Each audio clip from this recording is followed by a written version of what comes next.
Vəhy 11-ci fəsil. 2 şahid. Mənə əsaya oxşayan bir qamış verildi və deyildi: qalx Allahın məbədini, qurbangahı ölç və orada səcdə eləyənləri say. Amma məbədin bayır həyətini nəzərə alma və oranı ölçmə. Çünki ora başqa millətlərə verildi və onlar müqəddəs şəhəri 42 aya tapdaq eləyəcək.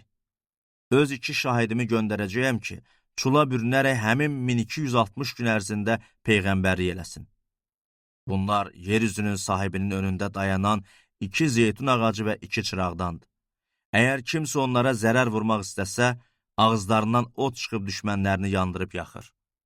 Beləcə onlara zərər vurmaq istəyən hər kəs bu cür öldürülməlidir. Onların göyü bağlamağa ixtiyarı var ki, peyğəmbərlik elədikləri günlər yağış yağmasın.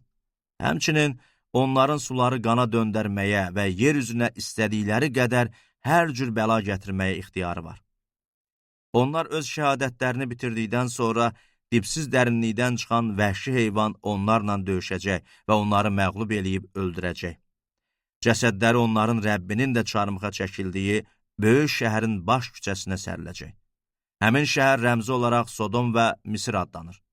Müxtəlif xalqlardan, tayfalardan, dillərdən və millətlərdən olan adamlar 3 gün yarım onların cəsədinə baxacaq və qəbrə qoyulmasına yol verməyəcəklər. Yer üzündə yaşayanlar onların bu halına sevinib bayram eləyəcək və bir-birlərinə hədiyyələr göndərəcəklər. Çünki bu 2 peyğəmbər yer üzündə yaşayanlara istirab vermişdi. Lakin həmin 3 gün yarım bitəndə Allahdan gələn həyat nəfəsi onların içinə girdi və onlar ayağa qalxdı. Onda onları görənlərin canına böyük qorxu düşdü. O 2 peyğəmbər göydən onlara "bura qalxın" deyən uca bir səs eşitdilər və buludun içində göyə qalxdılar. Düşmənləri də onlara baxdı. O saat böyük bir zəlzələ baş verdi və şəhərin 1/10 dağıldı. Zəlzələdə 7000 nəfər həlak oldu. Qalanları isə qorxuya düşüb göydəki Allahı izzətləndirdilər. 2-ci bəla ötüb keçdi. Budur, tezliklə 3-cü bəla gəlir. 7-ci şeypur. 7-ci mələk şeypurunu çaldı.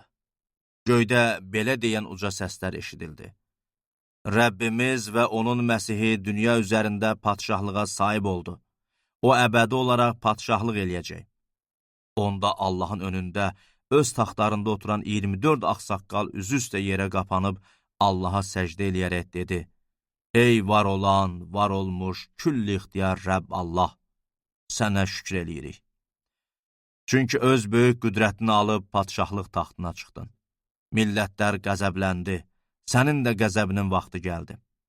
Ölüləri mühakimə eləmək, sənin qulların olan peyğəmbərlərə, müqəddəslərə, sənin adından qorxanlara, kiçiklərə və böyüklərə mükafat vermək, yer üzünü məhv eləyənləri məhv eləmək vaxtı çatdı.